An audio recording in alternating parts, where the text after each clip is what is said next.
Merci, Monsieur le délégué régional. Merci, cher Philippe.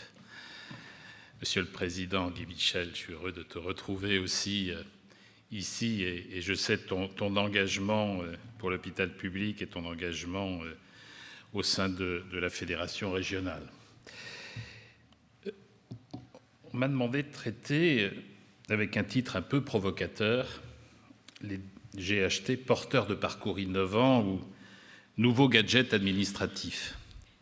J'ai d'ailleurs moi-même pris l'initiative de mettre nouveaux gadgets administratifs au pluriel et non pas au singulier, parce que je pense, et ce que j'espère pouvoir vous démontrer, c'est qu'il y a sans doute plusieurs modalités de mise en œuvre des GHT. Il y en a sans doute quelques-uns qui continueront d'être des gadgets administratifs. Je pense que pour autant, un certain nombre d'entre eux, au contraire, seront porteurs d'innovation.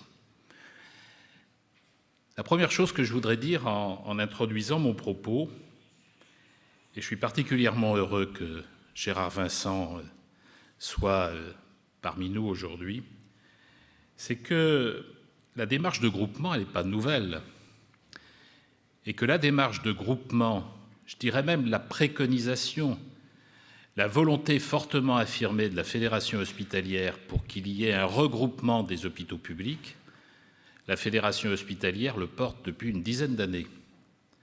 Et effectivement, c'est avec Gérard, c'est la raison pour laquelle j'ai un petit peu de légitimité à le rappeler, lorsque je présidais la Fédération nationale, nous avions, à travers parcours dans l'ensemble des régions, porté cette notion de stratégie de groupe. Et les GHT s'inspirent directement de cette notion de stratégie de groupe. Alors on peut regretter que cela ait mis beaucoup de temps, et je crois que c'est important peut-être de mesurer les difficultés de mise en œuvre. Et une réflexion comme celle que vous avez mise à l'ordre du jour de votre congrès est sans doute l'occasion justement de réfléchir pour poursuivre la démarche. Mais je crois que c'est important d'abord d'avoir ça en tête, c'est que la Fédération hospitalière s'est prononcée et que les GHT, pour avoir, et je pointerai moi-même, des difficultés de mise en œuvre, mais les GHT s'inscrivent totalement dans la stratégie de la Fédération hospitalière de France. Il y avait double objectif à cette démarche. D'une part, face aux évolutions auxquelles l'hôpital est confronté, conduire les hôpitaux publics à définir une stratégie commune, une démarche commune, et puis optimiser aussi les moyens des établissements, des moyens financiers toujours contraints, et mutualiser justement un certain nombre de fonctions hospitalières pour permettre cette efficience de l'offre de soins, cette optimisation des moyens dans ce contexte contraint. Alors ça ne veut pas dire qu'il n'y a pas eu des groupements qui se sont mis en œuvre sous différentes formes juridiques, que ce soit des groupements de coopération sanitaire, des groupements d'intérêt économique, j'y reviendrai aussi, je pense par exemple à l'imagerie. Souvent, ces groupements se sont mis en place à l'échelle de territoires limités sur des sujets ponctuels, c'était des plateaux chirurgicaux, c'était l'imagerie. Mais c'est vrai, reconnaissons, je crois, que la coopération entre établissements publics a été souvent, je dirais même parfois, plus difficile à mettre en œuvre qu'elle ne l'était avec les partenaires privés. Disons aussi les choses clairement. Parfois plus facile, ou en tous les cas, pour un hôpital public qui pense ainsi se prémunir par rapport aux concurrents publics qui n'est pas très loin, de mettre en place une coopération avec l'établissement privé. Parfois, cette coopération, naturellement, s'impose parce que dans le territoire, ce sont des partenaires privés ou des médecins libéraux. Et naturellement, ces coopérations sont tout à fait nécessaires. Mais l'organisation d'une coopération, d'une stratégie commune, d'une démarche commune entre établissements publics s'impose. Alors, la loi HPST avait créé ou envisagé de créer des communautés hospitalières de territoire. Ça n'a pas été un grand succès. Il a fallu donc la loi de janvier 2016 pour qu'il y ait une obligation. On peut regretter ce caractère obligatoire, mais je crois que la timidité dans la mise en œuvre de la démarche, qui était par ailleurs plébiscitée par une très grande majorité d'hospitaliers, nécessitait effectivement cette démarche. Aujourd'hui, donc, il y a 135 conventions constitutives de GHT qui ont été approuvées par les directeurs généraux d'ARS. Ça s'est fait à marche forcée, et c'est sans doute le fait que ça se soit fait à marche forcée qui explique le sentiment d'un gadget administratif, ou en tous les cas que les difficultés, les rigidités qu'il ne faut pas nier et que j'évoquerai dans la deuxième partie de mon propos doivent être effectivement surmontées. C'est sans doute peut-être lié à cette démarche forcée. Je crois qu'il était utile, un an après, de revenir sur les enjeux de cette démarche. Ce sera la première partie de mon propos, redire le sens de la démarche et puis mesurer les opportunités que nous offrent les groupements hospitaliers de territoire pour consolider les missions des établissements publics, même si des incertitudes ou des rigidités nécessiteraient des évolutions que les hôpitaux eux-mêmes peut-être peuvent provoquer. Je voudrais donc d'abord redire le sens de la démarche, parce que si on parle de groupement, il faut qu'on voit pourquoi, pour quelles raisons, qu'est-ce qui motive, qu'est-ce qui justifie cette démarche. Et revenir, vous les connaissez, mais je crois que c'est important de le redire pour qu'on puisse se les approprier, quels sont les défis auxquels notre système de santé est confronté et quels sont les défis auxquels nos établissements et nos établissements publics notamment sont confrontés. Et ces défis, ces enjeux, c'est l'évolution de l'offre de soins, l'évolution de la demande de soins aussi, les inégalités, la réduction des inégalités sociales et territoriales de santé, et puis les contraintes financières. Et on verra combien, à chaque fois, ces enjeux nécessitent des réponses qui s'inscrivent dans des territoires. Tout d'abord, la question de l'évolution de l'offre de soins. Ça a été un peu évoqué, différents intervenants d'ailleurs depuis ce matin, qui montrent bien qu'il y a une communauté de vues en la matière. Peut-être faut-il rappeler des faits, rappeler des chiffres. Entre 1980 et 2000, les capacités d'hospitalisation ont été diminuées de manière extrêmement importante dans l'ensemble des secteurs. Le nombre de lits d'hospitalisation à MCO, il a diminué de 30% entre 1980 et 2000. Celui de la psychiatrie, dans la même période, il a diminué de plus de 50%. Le nombre de lits en SSR, lui, seulement de 5%. Mais on voit bien que ce qui faisait le cœur des établissements de santé, notamment l'activité de MCO et par ailleurs la psychiatrie, les établissements spécialisés, ont été d'un impact particulièrement important. Et si en plus on rapporte ça à l'augmentation de la population, je crois que ces évolutions sont encore plus spectaculaires. Alors il y a plusieurs raisons qui, faut-il le rappeler, expliquent cette diminution capacitaire. En psychiatrie, il y a eu cette politique depuis les années 1980 de désinstitutionnalisation, qui est une politique ambitieuse, qui correspond à une évolution de la prise en charge des patients. On comptait 23 lits pour 10 000 habitants en 1980, on ne compte plus que 9 lits pour 10 000 habitants en 2015. Et la durée moyenne de séjour en psychiatrie a chuté de 70%, passant de plus de 100 jours en 1980 en moyenne à 31 jours. En MCO, la DMS a presque diminué de moitié. Elle est passée de 10 jours en 1980 à 5,6 jours en 2000. En SSR, elle a diminué de 20 jours. La diminution est moins importante, elle est passée de 52 à 32 jours. Alors les raisons de ces évolutions, on les connaît et elles s'imposent à nous. Ce n'est pas une réduction de l'offre d'une manière générale, dans la mesure où elle répond, cette diminution, à un développement du progrès médical. Développement de la cœlioscopie, par exemple, en ce qui concerne la chirurgie, les nouveaux modes d'anesthésie, l'évolution des pratiques d'hospitalisation. Développement volontaire de la chirurgie ambulatoire, je vais y revenir. Une organisation aussi de l'offre hospitalière fondée sur des objectifs de qualité, de sécurité. On peut prendre l'exemple de la chirurgie du cancer. Je rappelle que les objectifs concernant l'organisation de la chirurgie du cancer, c'est des objectifs de qualité et de sécurité de cette chirurgie, avec des seuils d'activité qui ont été préconisés par différents plans cancer. On sait très bien, et la littérature le démontre, qu'il existe une réelle possibilité d'améliorer la qualité et la sécurité lorsque le volume d'activité, et je dirais même que ce n'est pas spécifique à la chirurgie du cancer, le volume d'activité à la fois des établissements et des chirurgiens augmente, en particulier pour la chirurgie lourde. On sait très bien qu'il y a souvent une corrélation entre volume, qualité et sécurité. Et donc ces objectifs ont conduit à une concentration de l'activité au sein de centres de plus en plus spécialisés et ils ont contribué à redéfinir le contour de l'offre chirurgicale, pour ne prendre que cet exemple.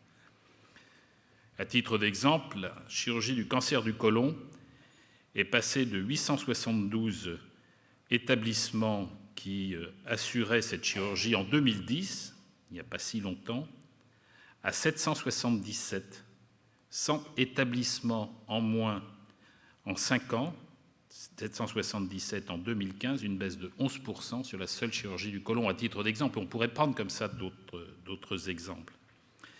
Et encore, 32% des établissements qui avaient réalisé au moins un séjour chirurgical pour cancer du côlon avaient en 2015 une activité inférieure au seuil fixé des 30 séjours. Ce qui montre donc bien que, même dans ceux, quand on regarde le nombre d'établissements qui le pratiquent, il y en a beaucoup qui sont en dessous des seuils, avec toutes les incertitudes sur la qualité de cette activité. Donc on voit bien que cette réduction capacitaire, cette réduction de la durée moyenne de séjour, ont eu un véritable impact sur l'organisation des soins.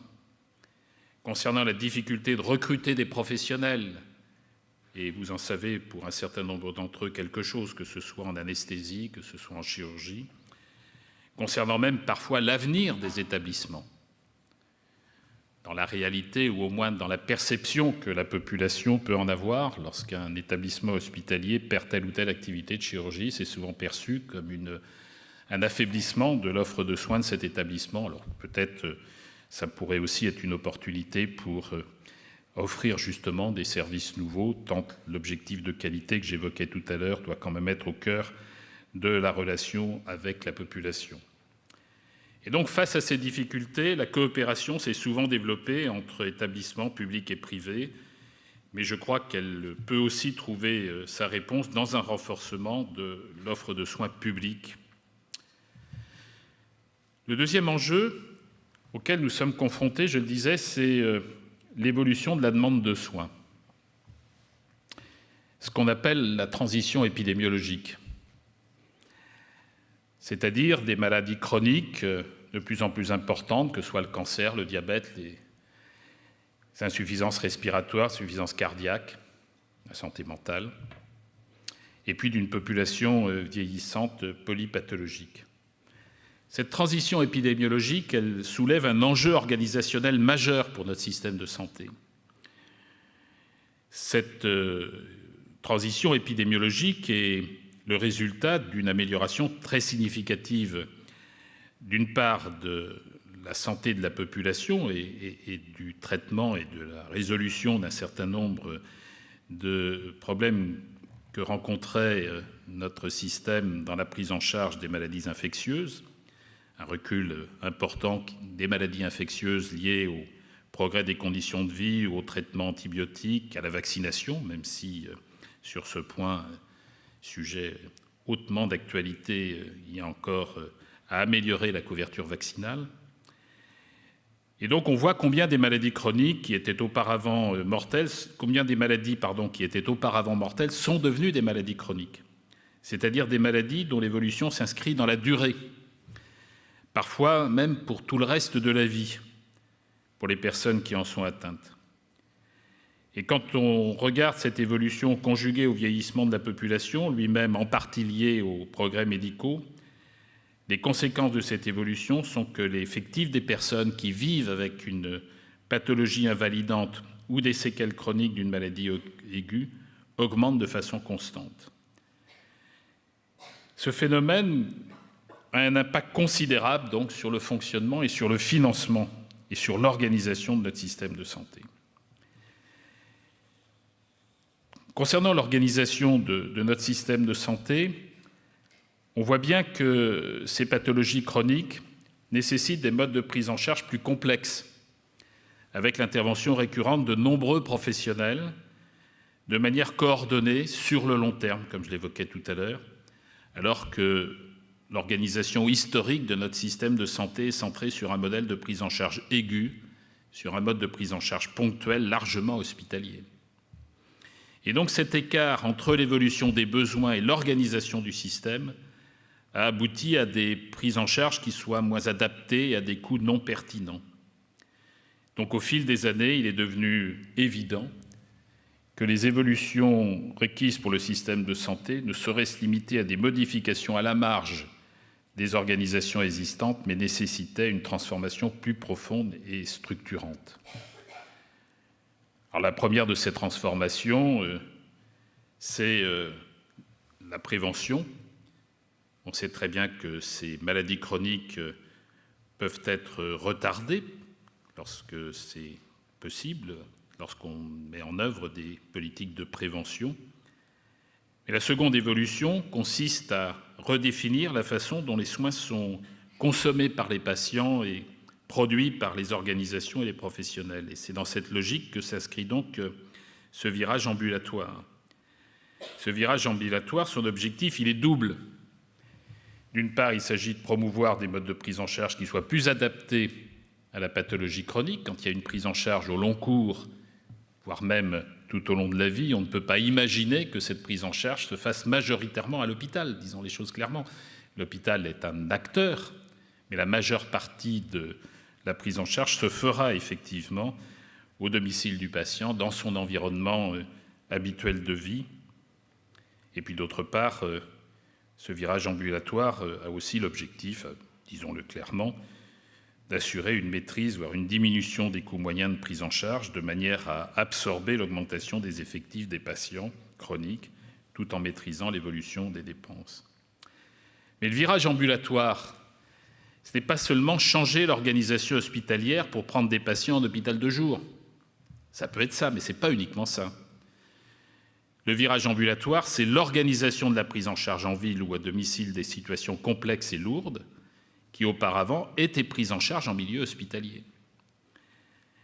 Donc le corollaire de cette évolution, c'est de réduire le recours à l'hôpital en évitant la survenue de certains séjours et en réduisant la durée lorsqu'ils ne peuvent être évités, lorsque cela est possible. Et donc cela a un impact sur l'organisation même interne à l'établissement, mais aussi sur le lien qu'il doit établir avec les autres acteurs. D'un point de vue organisationnel, l'effet du virage ambulatoire repose sur une organisation territoriale qui doit associer tous les acteurs de santé en lien avec les autres acteurs sociaux, avec aussi les collectivités territoriales.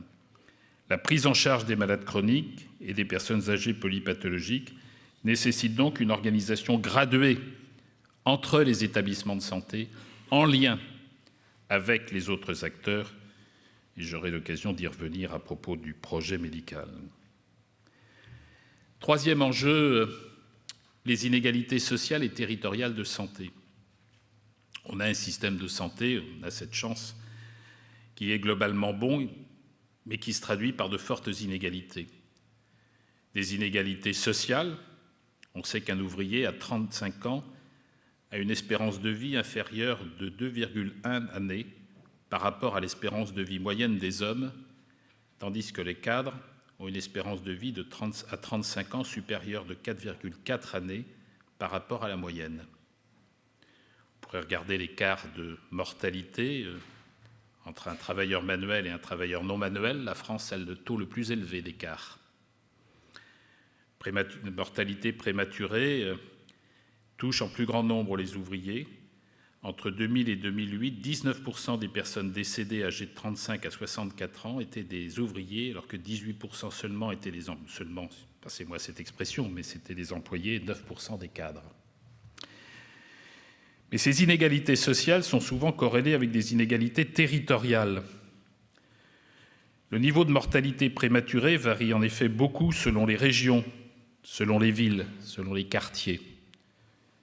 Si on prend les régions, Sur la période 2001-2007, les taux standardisés de mortalité prématurée régionaux vont de 185 pour 100 000 habitants en Rhône-Alpes à 296 pour 100 000 dans le Nord-Pas-de-Calais. L'état de santé de la population peut être aussi différent selon les territoires. Certains m'ont déjà entendu prendre ces exemples, puisés dans mon passage à l'Agence régionale de santé d'Île-de-France, lorsque nous avons élaboré le projet régional de santé de la région.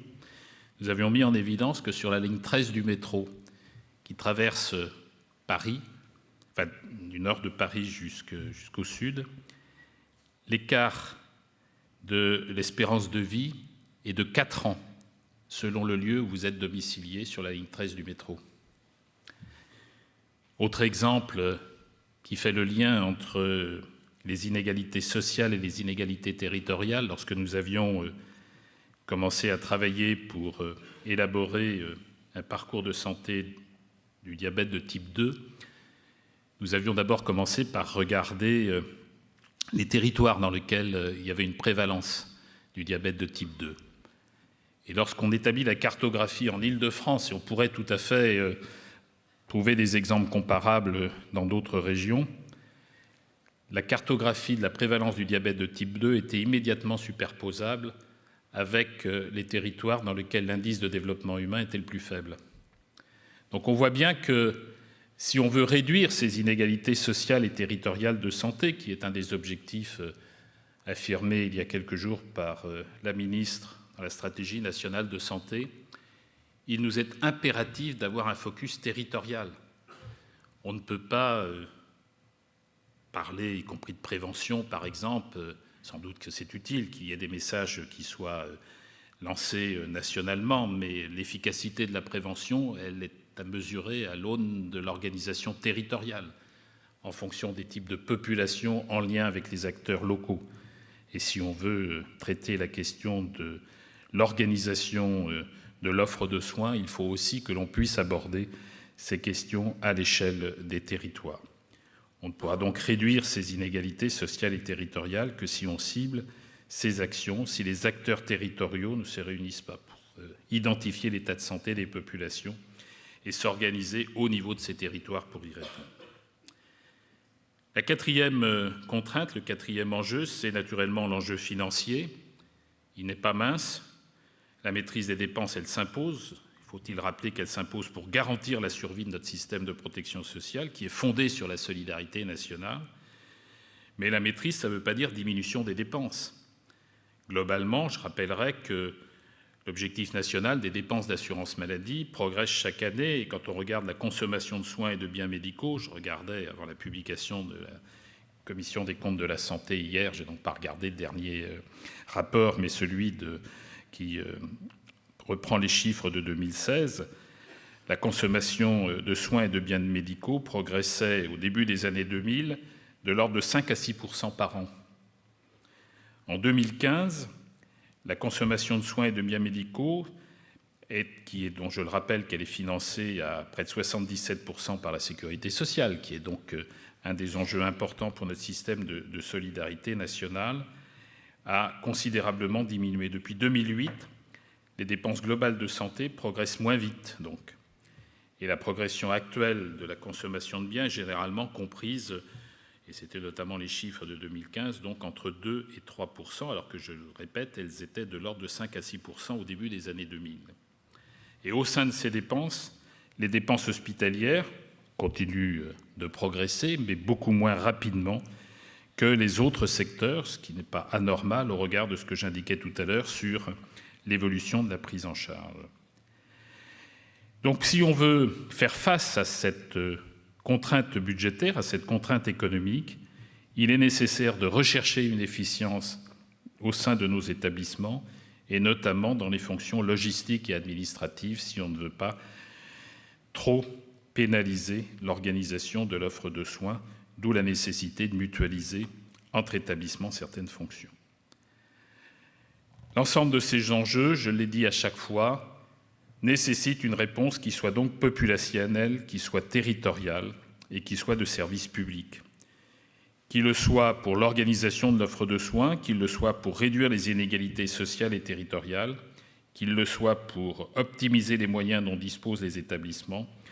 Et c'est aussi une nécessité lorsque l'on s'attache à défendre le service public.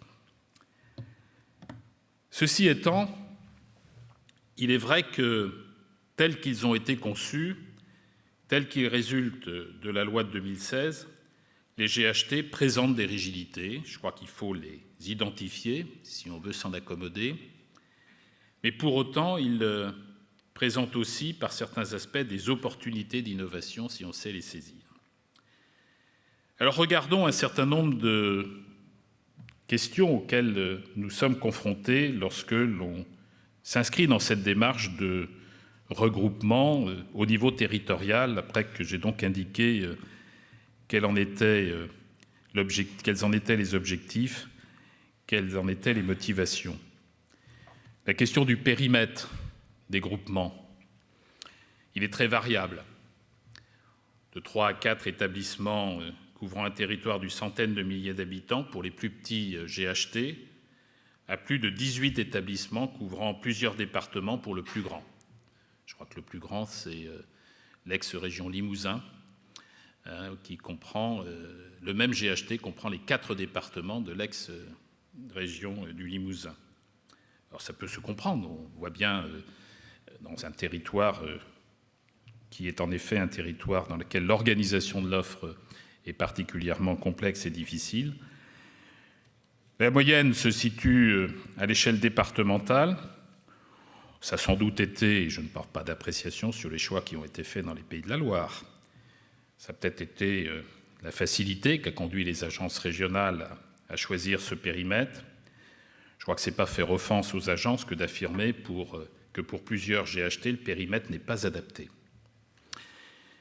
Je voudrais relire un passage du rapport de Jacqueline Hubert et de Frédéric Martineau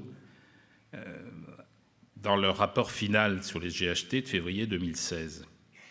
Car en fait, c'était un peu prémonitoire.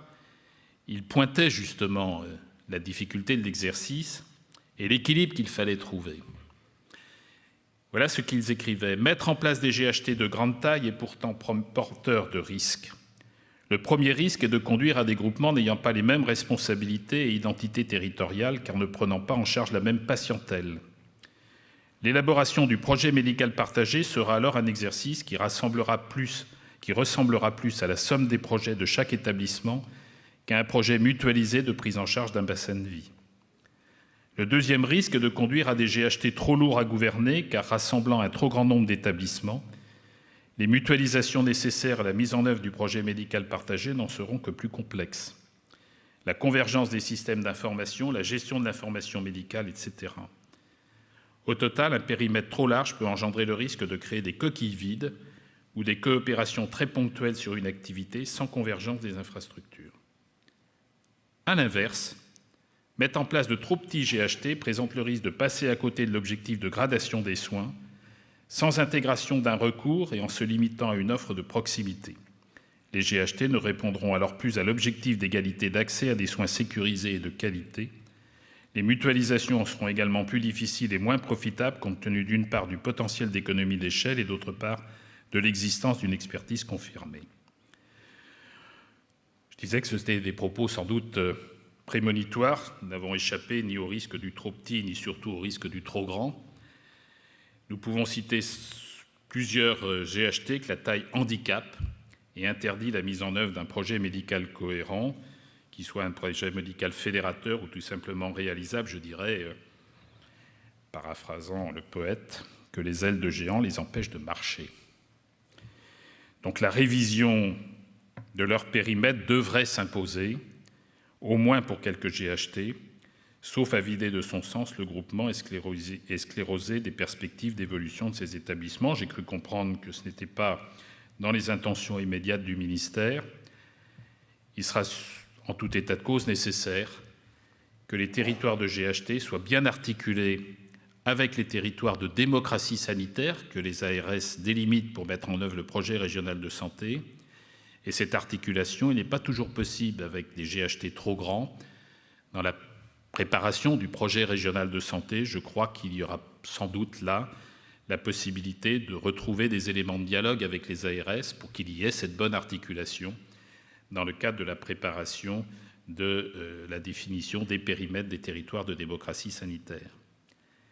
Par ailleurs, et c'est sans doute là qu'il y a des possibilités d'innovation, je crois en effet que la mise en œuvre de la gouvernance de certains GHT doit pouvoir permettre de prendre des initiatives que la loi n'a pas nécessairement envisagées. La loi a fixé, nous allons le voir tout à l'heure, sur une fonction mutualisée, un certain nombre d'obligations qui parfois sont des carcans pour les GHT, mais concernant la gouvernance même du groupement, je pense qu'il y a des possibilités d'initiative concernant par exemple le fonctionnement du comité stratégique et la répartition des responsabilités en son sein. Cette répartition de responsabilités peuvent laisser des espaces aux établissements parties. Il en est de même, par exemple, aussi du fonctionnement du comité des élus, dont l'implication dans les politiques territoriales de santé est déterminante, à la fois pour que la santé soit prise en compte dans les politiques publiques qu'il développe et pour que l'offre de soins soit un atout important de l'aménagement du territoire. Il y a donc là, sur le périmètre, avec la contrainte que j'évoquais, des pistes de recherche, d'innovation quant à la gouvernance sur lesquelles les établissements peuvent effectivement être amenés à prendre des initiatives. Autre sujet, le projet médical. L'objectif premier d'ailleurs des GHT, c'était, je l'ai déjà un peu évoqué en rappelant la démarche de stratégie de groupe, c'était la prise en charge commune et graduée du patient. Cette stratégie nécessite donc un projet médical partagé établi par les établissements concernés. Le projet médical d'ailleurs était tel que la loi prévoyait qu'il devait être établi avant la convention constitutive, ça devait être le socle du futur GHT. La réalité des choses a fait que le décret a reporté l'élaboration du projet médical au 1er juillet 2017. Il y a donc quelques mois, quelques semaines maintenant, 109 projets médicaux partagés ont été transmis aux agences régionales de santé au 1er juillet. Il y a donc encore des projets médicaux qui sont finalisés en ce moment. Lors de la réunion de comité de suivi des GHT qui s'est tenue le 12 septembre, Cécile Courrèges a évoqué le fait que maintenant, une nouvelle étape s'ouvrait désormais, celle de la communication de ces projets médicaux partagés afin de permettre une articulation avec les autres acteurs du territoire. Le projet médical partagé d'un GHT ne peut en effet être considéré comme le projet médical du territoire. C'est le projet médical des établissements publics, mais l'organisation territoriale de l'offre de soins ne peut ignorer les autres acteurs de santé. Et de ce point de vue, je voudrais attirer votre attention, parce qu'on voit bien qu'il peut y avoir des dangers. La loi de janvier 2016 a créé même des risques de ce point de vue qui peuvent conduire à des démarches parallèles au sein des territoires. Les communautés professionnelles territoriales, qui sont composées de professionnels de santé regroupés sous la forme d'équipes de soins primaires, doivent aussi élaborer leur projet de santé. Et donc on est dans un risque où on peut avoir dans un même territoire des projets qui soient élaborés de manière complètement parallèle. L'offre de soins ambulatoires d'un côté, médecins libéraux, centres de santé éventuellement, et puis les établissements de santé publics d'autre part. Or, si on parle de parcours entre la ville et l'hôpital, on ne peut pas rester dans ce cheminement parallèle. Or, le législateur n'a pas fait obligation qu'il y ait effectivement l'élaboration d'un projet médical de territoire. Il y a le projet médical des GHT, le projet de santé des communautés professionnelles. Et concernant la santé mentale, il y a même...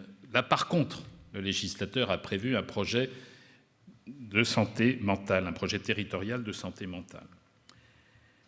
Les projets régionaux de santé, qui sont aujourd'hui en cours d'élaboration, comportent un schéma régional de santé dont les objectifs peuvent être mis par les contrats territoriaux de santé. Ces contrats, qui ont pour objectif de répondre aux besoins identifiés dans le cadre des diagnostics territoriaux, doivent permettre d'identifier donc les besoins sanitaires, sociaux et médico-sociaux de la population. Cette mise en cohérence sera sans doute une des missions que devront remplir les agences régionales de santé, mais je crois qu'il y a des initiatives là aussi à prendre de la part des établissements publics dans le cadre des GHT pour que l'élaboration d'un projet médical de territoire associant l'ensemble des acteurs puisse trouver sa place dans l'organisation territoriale et notamment dans la préparation de la mise en place des schémas régionaux de santé dans le cadre des projets régionaux de santé de deuxième génération. Les projets médicaux partagés des GHT ne sauraient par ailleurs remettre en cause les coopérations respectives de chacun des établissements partis au groupement. Je crois même qu'on peut souhaiter qu'il y ait une opportunité de développer de nouvelles coopérations. Je voudrais prendre l'exemple de l'imagerie, parce que je crois que c'est une excellente illustration de cette possibilité de prendre des initiatives, d'innover là aussi en termes d'organisation au niveau territorial. Les activités d'imagerie diagnostique et interventionnelle figurent en effet au titre des activités qui sont obligatoirement appelées à être organisées en commun par les établissements d'un GHT. Et pour ce faire, la loi a prévu que les établissements peuvent recourir à des pôles interétablissements. Il y a déjà des coopérations, je le disais, qui existent en matière d'imagerie, notamment à travers des groupements d'intérêt économique. Les autorisations données à des GIE sont particulièrement importantes. On dénombre 250 groupements sur le plan national qui disposent d'autorisations d'équipements matériels lourds, alors que les établissements publics détiennent en propre seulement 263 autorisations. Donc on voit bien que l'organisation de l'imagerie s'établit dans une répartition entre les établissements publics et les partenariats établis avec des professionnels libéraux. Il est illusoire de croire que les GHT pourront s'organiser en commun en ce qui concerne, puisque j'ai pris cet exemple, l'imagerie, sans intégrer leurs partenaires privés. La création d'un GHT en soi ne saurait pallier l'insuffisance de radiologues publics. L'addition ne crée pas la suffisance. Et ces aspects vont donc obliger à établir un projet commun d'imagerie au niveau du territoire, en tenant compte des engagements contractuels existants et d'autre part en recherchant des dispositifs, par exemple du type téléradiologie. Donc d'une certaine manière à dépasser la logique territoriale en intégrant l'ensemble des acteurs. Et c'est donc là qu'il y a des possibilités d'innovation pour répondre à ce retard de couverture territoriale en imagerie. La loi de janvier a créé un nouveau dispositif qui sont les plateaux d'imagerie médicale mutualisés, ce qu'on commence maintenant à appeler communément les PIM. L'objectif des PIM, c'est de dépasser la simple mise en commun d'un équipement et de mettre en place une organisation commune en ce qui concerne les locaux, en ce qui concerne l'investissement dans l'équipement, en ce qui concerne le personnel non médical et médical et l'organisation, par exemple, de la permanence de soins. Pour ce qui est de la rémunération des praticiens, la loi prévoit la possibilité de déroger aux règles statutaires et conventionnelles. Et les PIM font l'objet d'une autorisation qui est accordée par l'agence au terme d'un appel à projet pour une durée de 5 ans. Et l'autorisation du PIM peut emporter autorisation d'un équipement qui n'a pas déjà fait l'objet d'une autorisation. Donc c'est un nouveau dispositif innovant de coopération. Le dispositif d'encadrement juridique sera naturellement déterminant en ce qu'il devra permettre d'une part la mise à disposition des personnels, la réalisation des prestations, mais il y a là justement des initiatives que les établissements peuvent prendre à la fois face aux difficultés auxquelles ils sont confrontés dans le recrutement de professionnels de l'imagerie et dans une bonne articulation avec les autres acteurs. On pourrait prendre aussi l'exemple de la télémédecine, c'était évoqué ce matin. Le rapport de la Cour des comptes, effectivement, est très critique sur les expérimentations qui ont été mises en œuvre. Je ne développerai pas plus avant. La loi de financement de la sécurité sociale pour 2018 va vraisemblablement permettre que le financement, que la facturation des actes de télémédecine soit consolidée. Je suis personnellement convaincu qu'il ne suffira pas d'établir, par exemple, une lettre T pour introduire dans une négociation conventionnelle la tarification de la télémédecine pour que celle-ci se développe.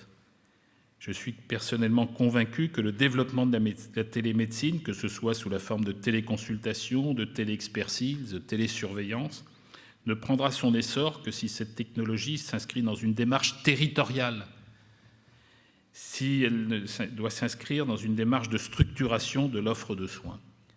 Et je pense que là aussi, il y a des initiatives à prendre pour les établissements publics.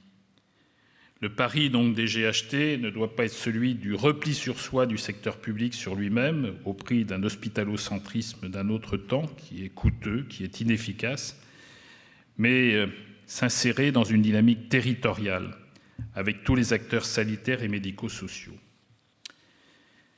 La loi a prévu, pour répondre à cet objectif d'efficience, des fonctions mutualisées, je dirais plutôt des fonctions dites mutualisées, car la mutualisation n'est pas réellement à l'ordre du jour quand on regarde un certain nombre de ces fonctions, et je voudrais par exemple dire un mot de la fonction achat. Je sais que c'est une préoccupation des hospitaliers, et le pointer parce que justement c'est aussi une des limites des GHT dans l'organisation, puisque cette délégation de compétences qui a été confiée à l'établissement support en ce qui concerne l'organisation des achats génère un certain nombre de difficultés, d'une part dans l'organisation même de cette fonction et d'autre part dans la perception que les établissements parties peuvent avoir des marges qui leur restent dans cette organisation.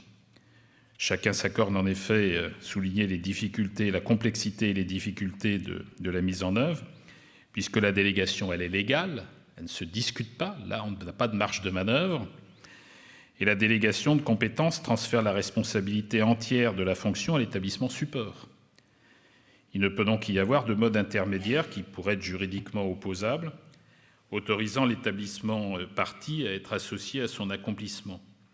Tout au plus, l'établissement partie peut-il être informé et concerté dans le cadre des instances propres des GHT. En d'autres termes, concernant cette fonction, l'établissement support va faire à la place des établissements parties.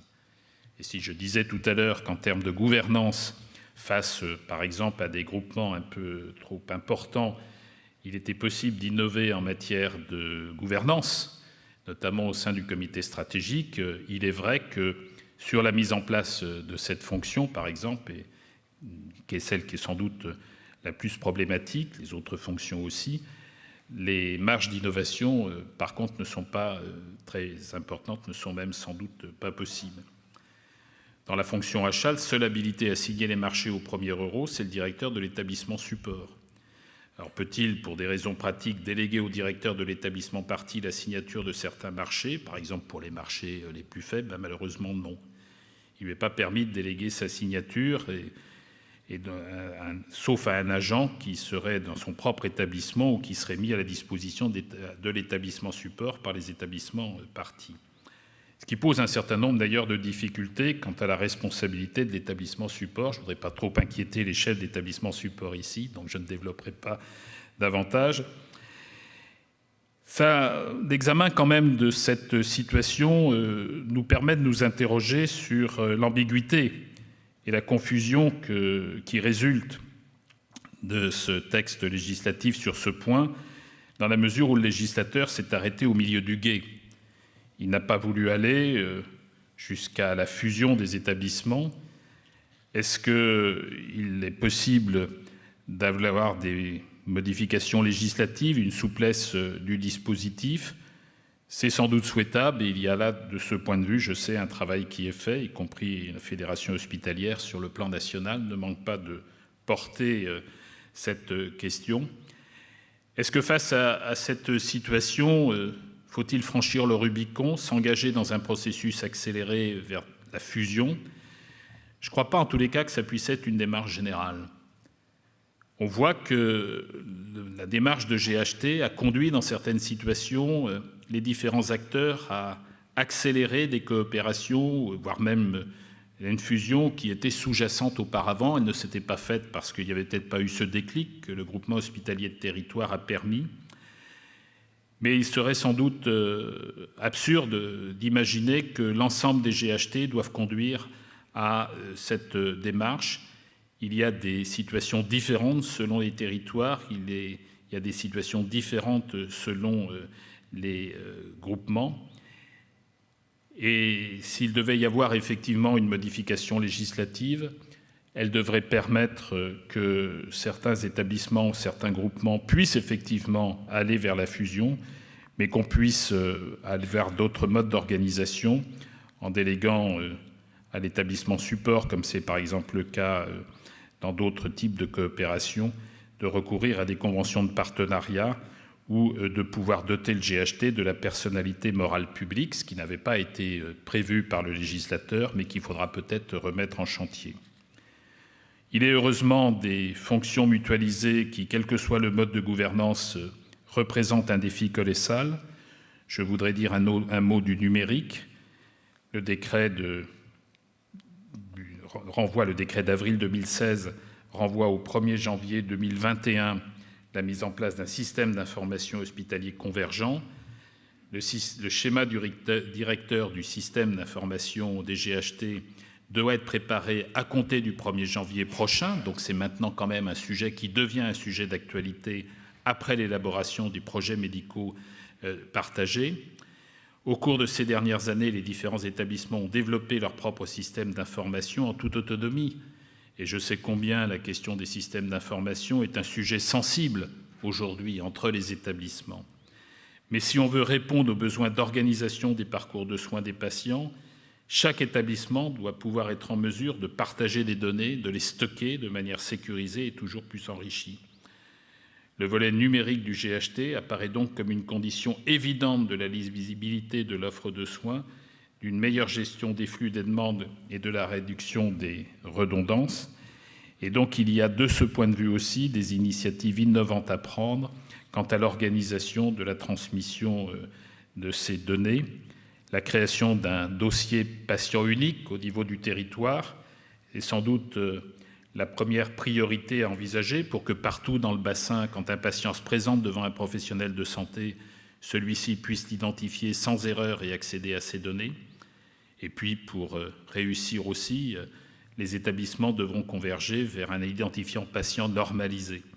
Il y a donc là des initiatives à prendre. Et je voudrais d'ailleurs, à propos du numérique, attirer l'attention sur un des enjeux sur lesquels aujourd'hui beaucoup ne sont pas encore très conscients, c'est l'application du règlement européen de protection des données. Vous savez peut-être pas qu'un règlement européen, donc qui est applicable de fait sans transposition dans notre législation, a été publié organisant la protection des données personnelles au niveau de l'ensemble de l'Union européenne. Il fait obligation au 28 mai prochain, au 28 mai 2018, à tout porteur de données personnelles et tout producteur de données personnelles, et donc les établissements de santé et les professionnels de santé d'une manière générale sont directement concernés, d'organiser la protection de ces données. Nous étions quelques mots à ce sujet, simplement pour vous y sensibiliser, parce que je crois qu'y compris là-dessus, il y a des initiatives qui peuvent être prises au niveau des groupements hospitaliers de territoire, même si ça ne fait pas partie des fonctions qui ont été introduites dans la loi. Les établissements, tous ceux qui produisent des données de santé, enfin des données personnelles, dont les données de santé, avaient jusqu'à maintenant une procédure avec la Commission nationale informatique et liberté de déclaration et de demande d'accord de la CNIL quant aux procédures qu'ils mettaient en place. Le règlement européen au 28 mai inverse la logique et rend responsable chaque producteur de données de l'organisation même de la protection vis-à-vis de la population, vis-à-vis en l'occurrence des patients. Et donc les établissements qui en auront la responsabilité directe devront effectivement s'organiser après avoir fait un audit, après avoir désigné un délégué à la protection des données, un DPO. Et ça, c'est donc une responsabilité de chacun des établissements qui, s'il n'est pas respecté, fera l'objet de sanctions qui ont été particulièrement aggravées sur le plan financier.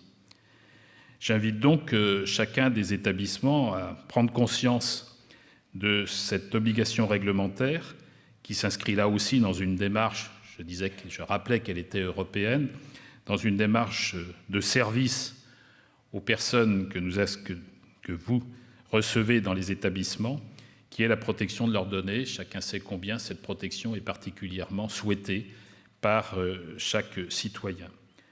L'organisation même de cette protection des données doit pouvoir se faire au niveau des groupements. On sait très bien, disons les choses clairement, même s'il ne s'agit pas ici de polémiquer, combien certains ont des efforts à faire pour éviter que le dossier médical soit vu par n'importe qui à l'intérieur d'un établissement, ou parfois même, pour certains, fuite à l'extérieur. Ce sera donc un sujet sur lequel les groupements pourront effectivement assurer une mutualisation, une sécurisation dans une responsabilité entre les établissements qui ont déjà de l'expérience en la matière et ceux qui peut-être ont eu plus de difficultés pour la mise en place. Voilà donc sur quoi je voulais réagir face à cette question GHT, innovation, lieu d'innovation de parcours ou gadget administratif. Je crois avoir montré que, loin d'être un gadget administratif, les GHT s'imposent comme étant une nécessité pour répondre aux défis auxquels les établissements de santé publique sont confrontés. Alors certes, il y a des rigidités, il y a des contraintes qui nécessiteront éventuellement des adaptations législatives, même si les établissements publics savent réellement se saisir des opportunités que la démarche de groupement présente. Je crois que c'est une véritable occasion de renforcer l'offre de soins territoriale au service de la population et de la santé publique. Je vous remercie.